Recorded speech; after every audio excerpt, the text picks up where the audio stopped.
tahun 2009. 2009. Kira-kira awal, tengah, atau akhir? Kalau nggak salah bulan Juli, Pak. Akhir Bulan Juli. iya. Kira-kira bulan Juli. Iya. Itu kantornya masih di Kiai Haji Safei atau sudah di Abdullah Safei. Abdullah Safei? Iya. Saudara kenal dengan terdakwa? Tidak. Pernah melihat terdakwa di kantor? Tidak. Belum pernah. Kalau saudara sebagai kurir, saudara berkantornya di bawah atau di lantai berapa? Di bawah, Pak. Kadang di luar. Maksudnya kurir itu apa juga sebagai driver? Oh enggak, Pak. Saya Lain. bukan. Kalau kurir, saudara dengan siapa saja yang biasa sebagai kurir? Waktu itu masih ada Ricky, kemudian ada si lupa saya yang dua orang. coba saudara ingat-ingat. Ada Ricky, ada Ivan, Kemudian terus yang lain lupa saya, Pak. saudara sebagai kurir yang saudara bawa itu apa biasanya saudara antarkan sebagai kurir? Ya saya kurang tahu, Pak, karena kan dipakai amplop, Pak. Ya, biasanya saudara serahkan itu surat atau kardus Indomie, Dokumen, Pak. dokumen, Iya. atau mungkin kardus-kardus. Pernah nggak saudara disuruh mengantarkan uang dalam dibungkus di kardus? Tidak, Pak.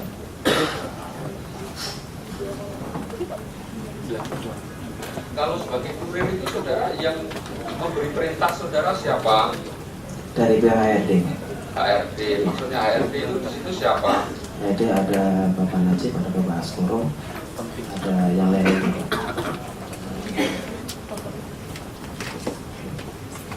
Saudara saksi, apakah saudara pernah diminta untuk mencairkan cek Bank Mandiri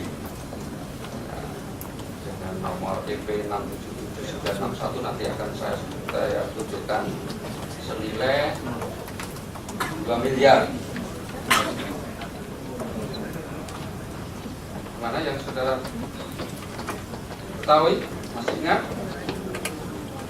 Saya tahu di waktu pas diperiksa di KPK malah. Ya, terus gimana ceritanya?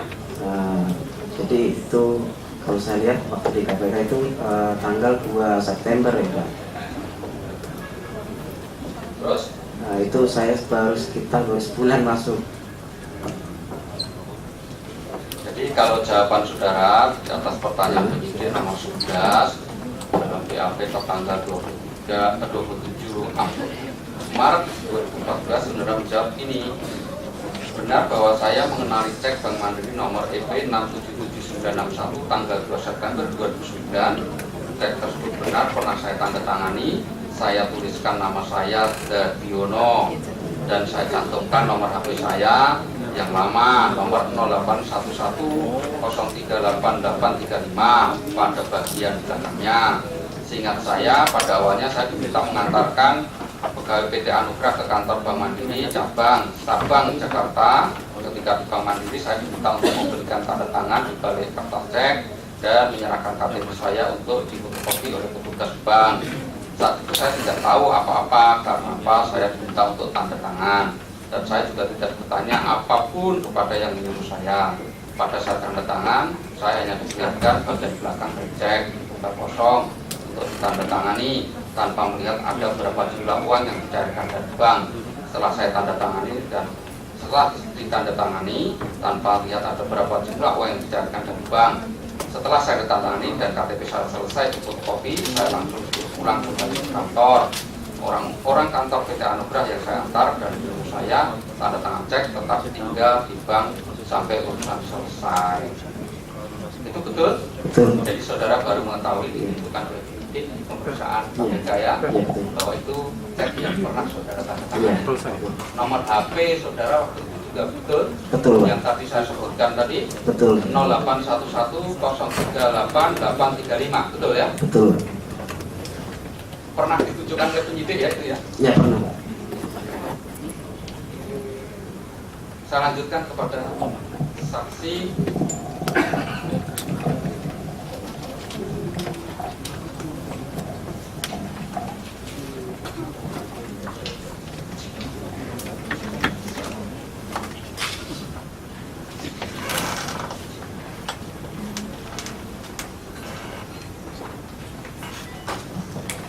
saksi Nuril Anwar. Bapak Nuril Anwar, apakah Bapak pernah diperiksa oleh penyidik KPK dalam perkara ini? Pernah. Apakah keterangan yang sudah berikan itu kemudian dituangkan dalam BAP dan ditandatangani? Ditandatangani dan disumpah. Berharap tidak hadir di sini, ternyata hadir juga untuk kesaksian lagi. Keterangan saudara benar ya, yang sudah berikan betul ya. Ya, nanti mungkin ada tambahan di forum ini. Tambahannya apa? Ya, nanti pas ada pertanyaan kira-kira dari hakim, dari DPR. Tapi yang saudara sampaikan betul. Ya, Saudara tidak merasa ditekan baik fisik maupun mental dalam memberikan keterangan pada saat penyidikan. fisik sih enggak ya, cuma mental yang mungkin permainan penyidik ya, itu kan biasa. Cuma ya, Maksudnya apa permainan? ya misalkan Pak ini harus disumpah. Setahu saya kan namanya disumpah itu kan di depan majelis yang mulia, kan? Ya langsung salah satu penyidik bilang harus disumpah Pak. Kalau misalkan Bapak besok meninggal gitu kan, itu kan secara sedikit juga mengganggu psikologi saya kan. Nah, saya siap aja mau mati kapanpun saya siap. Gitu. Maksudnya itu Ya. perlu saya sampaikan kepada saudara saksi dari menjumpa itu tidak hanya di depan persidangan, Ya. di depan penyidik pun Tapi bisa dilakukan. yang mulia, kami juga mungkin perlu tahu apa ada model tata cara pemeriksaan atau penyuluhan semacam ini. Silakan nanti giliran penasihat hukum Ya, untuk baik. melakukan pada Saya hanya ingin tahu saja. Akan begitu. Ya, sekarang kita persilakan untuk Saya lanjutkan saudara saksi. Terima kasih hadir saudara saksi. Ya. Tolong saudara jelaskan riwayat saudara kenal dengan terdakwa karena ini saudara mantan tenaga ahli itu. Ya. Saudara jelaskan riwayat kenal dengan terdakwa Anas Urban itu. Yang terdakwa Anas ini kan mantan ketum HMI, ketua HMI lah. Saya sendiri mantan ketua PI, ya sama-sama aktivis. Tentunya dimanapun berada ya kenal. Mungkin jarak kita sangat jauh sekali ya, mungkin dari orang lain, dari televisi, media dan sebagainya. Gitu. Jadi sudah riwayat kenalnya sudah lama ya dengan terdakwa Anas Urban. Ya kenalnya di media, di TV dan sebagainya, itu tidak kenalan dekat dan sebagainya. Ketika di partai aja baru komunikasi bisa berjalan.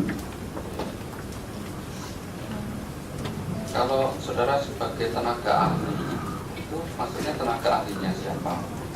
Pak Nazar, Pak Nasar. Saudara juga kenal dengan Pak Nasar ya. Saudara bisa jelaskan riwayat saudara kenal dengan Pak Nasar ini?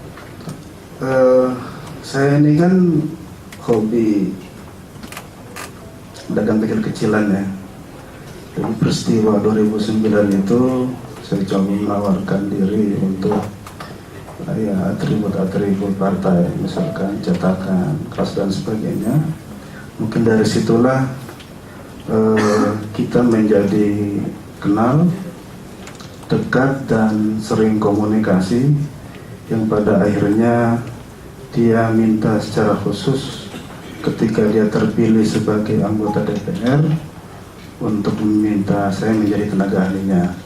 Pada saat itu saya tidak mau, karena saya mau fokus di bisnis. Setelah itu dia mengambil orang lain jadi staf ahlinya. Kalau nggak salah sudah 2 kali dia merekrut orang untuk menjadi staf ahlinya, dan itu tidak bertahan lama. Diganti. Akhirnya dia menelpon saya untuk minta secara khusus untuk mendampingi dirinya untuk sebagai anggota DPR RI. Yang akhirnya ya dia merasa cocok dengan saya, ya terakhir sampai dia berhenti sebagai anggota DPR. Baru di situ saya mulai berhenti jadi staf ahli dia. Sebagai ahli dari staf ahlinya Bapak Sarudin, saudara tentu tahu kedekatan dari Mas Sarudin dengan terdakwa. Ya. Sejauh mana yang saudara tahu? Yang saya amati secara mendalam bahwa hubungan antara Pak Nazar dengan Mas Anas itu sebatas kader partai. Yang saya amati karena memang saya sangat sering dengan Pak Nazar itu di kantornya, diskusi di Anugrah itu maupun di DPR, dia sangat mengagumi Mas Anas. Mungkin dia pernah diaktifis sebagai ketua MI, ya dia minta ke saya bagaimana dia harus ingin belajar, ya Pak Nazar kepingin pintar dalam ilmu politik. Ya. Jadi saya anggap bahwa hubungan kedua orang ini ya sebatas kader partai di Demokrat. Mungkin dari tahun 2005 sama-sama masuk di Partai Demokrat. Saudara pernah hadir di rumah terdakwa Anas Urbaningrum? Pernah. Berapa kali saudara datang ke sana? Dari sejak dulu apa sekarang? Dari dulu, jadi sering gitu atau beberapa kali saja atau bagaimana? Iya, saya kan kalau misalnya Pak Anas dulu waktu jadi ketua umum, ya ketika ada acara-acara besar itu mendampingi Pak Nazar. Setiap acara ke sana, ya saya ikutlah. Saudara tahu, apakah saudara pernah mengetahui terdakwa pernah hadir di Permetro? Tidak pernah. Tidak pernah.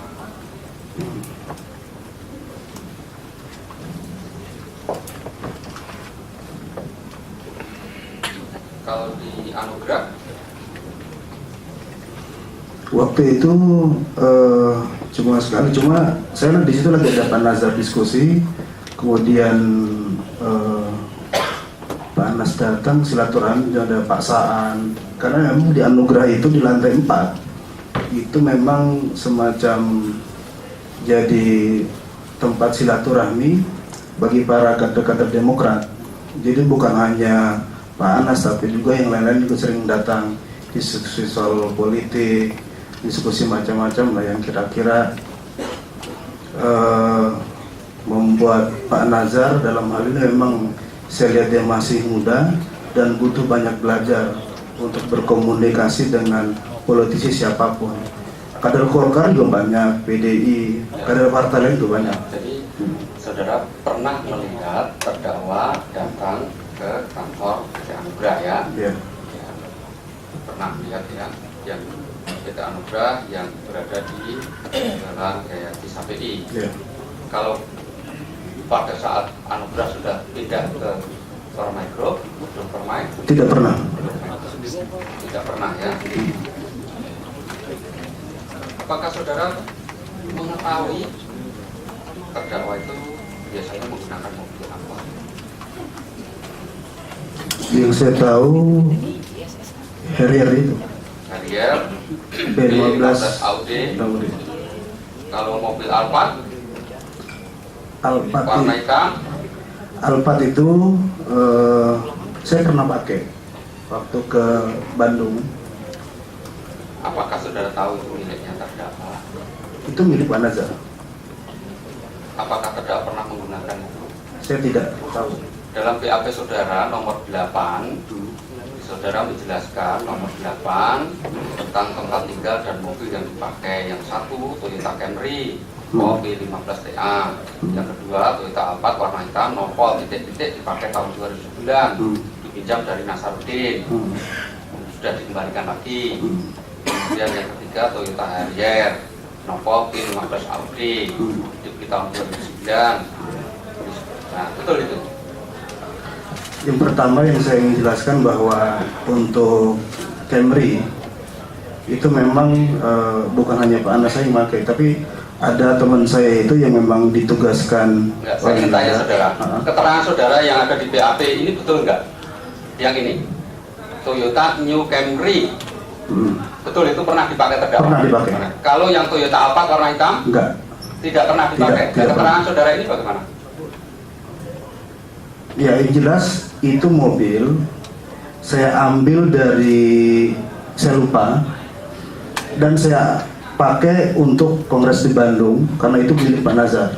Gitu. Majelis kami ada ini poin 8 yang ditanya jasa ya. Poin 8 mohon, kalau nggak salah di poin 3 ada kalimat sebelum dilantik sebagai anggota DPR RI. Saya pikir apakah ada BAP yang berbeda atau kalau nggak salah ada kalimat terakhirnya supaya kita sama-sama tahu. Yang nomor 8 yang ditanyakan yang nomor, Saya ulangi, mohon penasihat hukum menyimak kembali, menyimak kembali. cuman ini ada kalimat itu Pak. Ya, Sampai jadi tiganya. saya bacakan Ya. yang nomor 1. Jadi mobil yang sering digunakan Anas Urbaningrum diantaranya 1 Toyota New Camry warna hitam, nomor B 15TA, dipakai pada tahun 2008-2009, dipinjam dari Muhammad Nasaruddin dan sudah dikembalikan lagi. 1. Yang kedua, Toyota Alphard warna hitam, nomor B dipakai tahun 2009, dipinjam saudara Muhammad Nasaruddin dan sudah dikembalikan lagi. 3. Toyota Harrier warna hitam, nomor B15 AUD, dibeli tahun 2009, yang dibeli sebelum dilantik sebagai anggota DPR RI. Ya, Itu tadi nggak ada ya. Jadi itu keterangan betul, betul. betul. Ya, oke. Betul ya. Betul.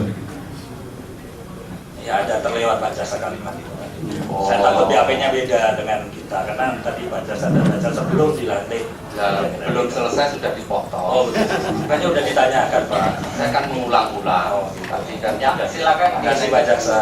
Ya. Acara MK memang lain. Saudara saksi saya lanjutkan.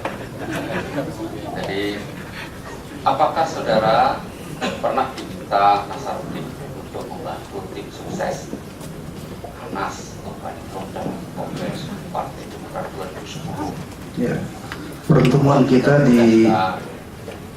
kita di Hotel Sultan waktu malam-malam berdua, dia menyampaikan ke saya bahwa betapa beratnya di Kongres partai ini karena 3 kandidat sangat kuat-kuat. Atau yang satu ketua DPR RI yang memang jaringan yang sangat luar biasa, yang kedua menteri yang memang di backup oleh sang penguasa pada saat itu, sekarang dikit lagi mau selesai, dan satu lagi Mas Anas yang sebagai ketua praksi yang memang sangat lemah gitu kan, tapi memang hanya didorong oleh keikhlasan dari para DPC memang mengandalkan komunikasi politik. Jadi kesimpulannya adalah bahwa kita main 3 kaki, cuma jangan sampai orang tahu, karena untuk operasi bawah tanah itu saya salah satunya untuk bagaimana komunikasi dengan orang-orang yang di luar timnya Pak Anas gitu kan. Cuma saya kan sebagai orang baru di partai, saya jujur saya tidak mengetahui ketua-ketua DPC, ketua DPD, dan anggota-anggota DPR juga terbatas. Jadi memang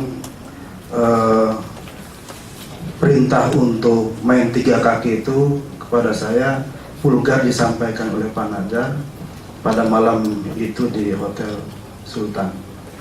Gitu, Pak. Oke. Dalam BAP saudara nomor 12 atas pertanyaan penyidik, saudara menyampaikan data sebagai berikut. Saya bukan sebagai peserta kongres, saya mengikuti kongres tersebut karena saya adalah tenaga ahli dari saudara Muhammad Nasaruddin.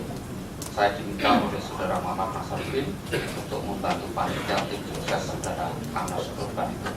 Itu betul ya? Betul. Nah, terkait lanjutannya dengan kongres ini, apakah saudara pernah minta membantu Nasruddin, memerintahkan untuk bersama-sama dengan Eva untuk mengambil sejumlah uang kepada saudara Julianis. Ya, saya tahu persis bahwa persoalan uang ini kan nggak boleh bocor kemana-mana. Jadi memang komunikasinya itu semua perintah itu adalah di Pak Nazar dan kemudian ke Julianis, saya dan Eva itu. Jadi satu pintu. Jadi kalau dalam BAP ini saya pertegas terkait kongres tersebut, Muhammad Nasruddin beberapa kali memerintahkan saya dan juga Eva Ongkita untuk mengambil sejumlah uang dari saudara Julianis dalam kurung staf keuangan kejutaan saudara Muhammad Nasruddin untuk kemudian diserahkan kepada Muhammad Nasruddin. Ketika itu saudara Julianis juga ikut menginap di Hotel Aston Bandung. Uang yang saya terima dari Julianis di kamarnya lantai 7 dalam bentuk beberapa buah amplop tertutup. Saat menerima amplop-amplop berisi uang tersebut, saya menandatangani bukti kas keluar yang disodorkan oleh Julianis. Pada bukti kas keluar tersebut tertulis tanggal pengambilan dan jumlah uang yang diberikan. Saya tidak membuka amplop-amplop tersebut. Betul itu? Betul. Nah, uang itu kemudian saudara serahkan pada siapa? Pak Nazar. Apakah hanya itu? Kepada orang lain? Ada orang lain dan di situ ada Pak Nazar. Karena di kongres di Bandung itu saya selalu nempel beliau. Mungkin hanya di kamar tidur aja yang beda.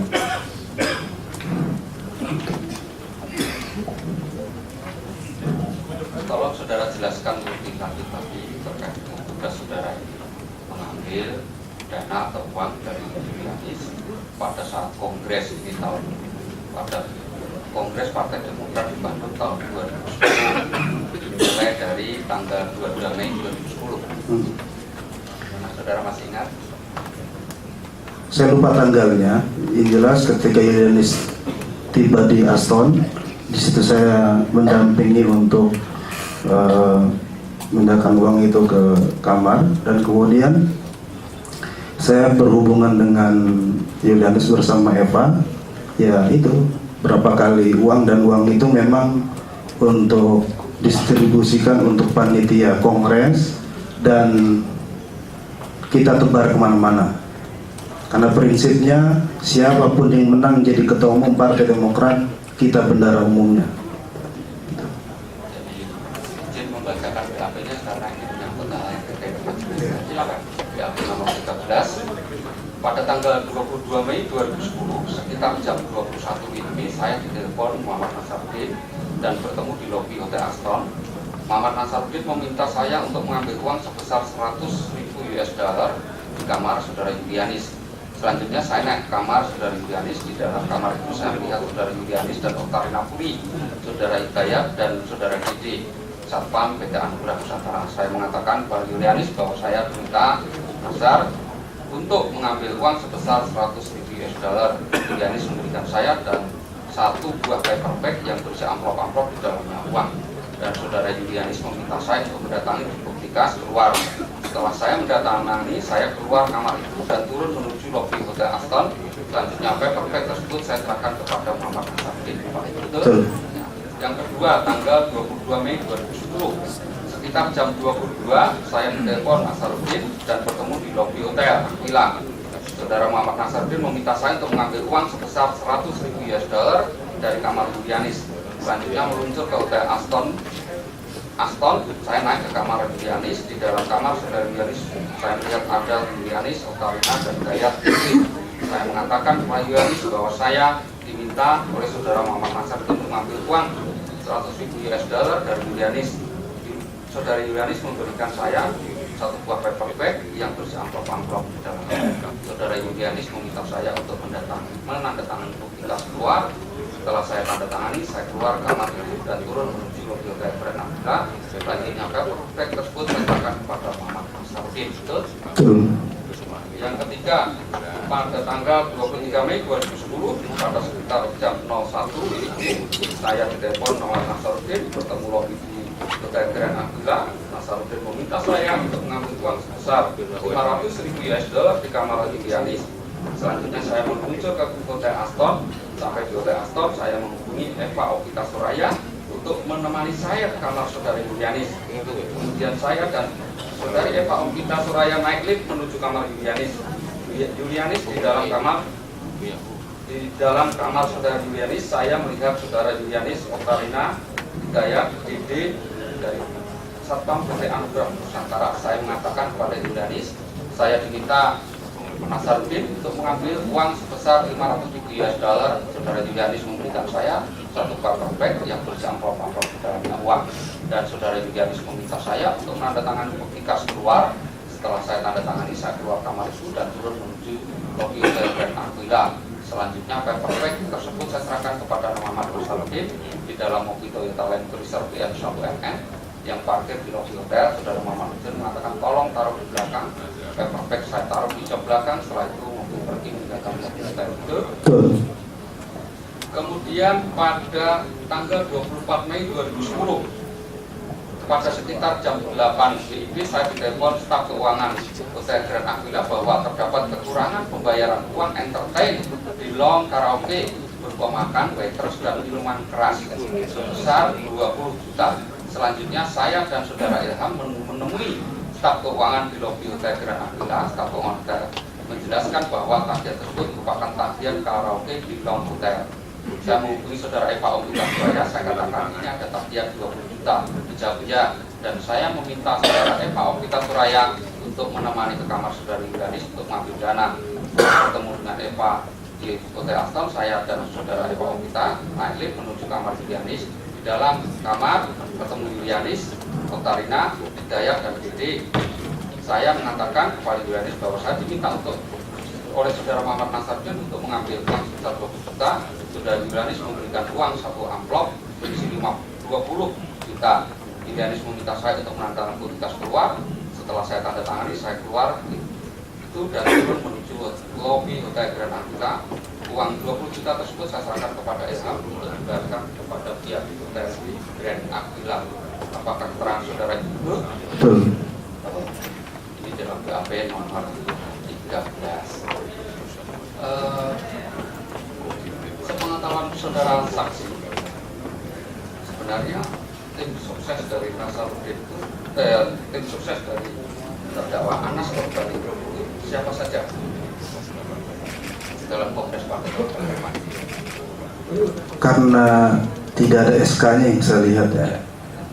Ini memang semacam relawan Ya? yang dipimpin oleh Pak Mubarok dan teman-teman yang lain, misalnya ada Pak Umar, Pak Dewo, dan yang lain-lain ya, termasuk Joni Allen. Pak Umar Afsal saudara termasuk? Kalau Pak Umar Afsal itu dari daerah mana itu?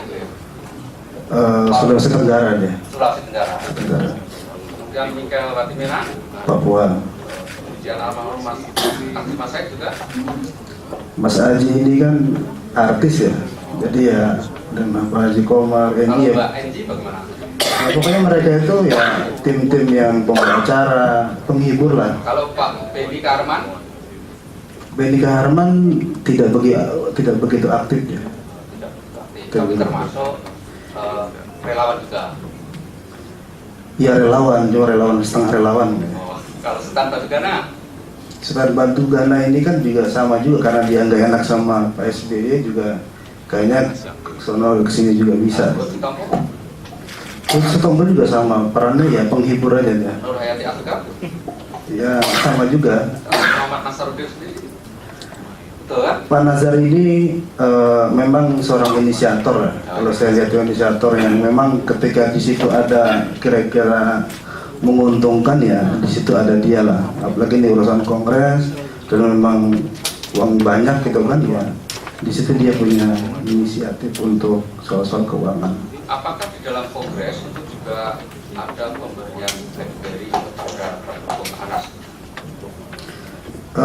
BlackBerry ini saya juga nggak tahu asalnya dari mana, tiba-tiba datang dan di situ yang menerima itu siapa saja. Saya aja dapat 5 dan saya bagiin ke staf-staf DPP gitu kan. Dan memang di lobi Aston itu, di lobi Grand Aquila, siapa saja yang minta ya dapat. Gitu. Ada memang kriteria. Ada.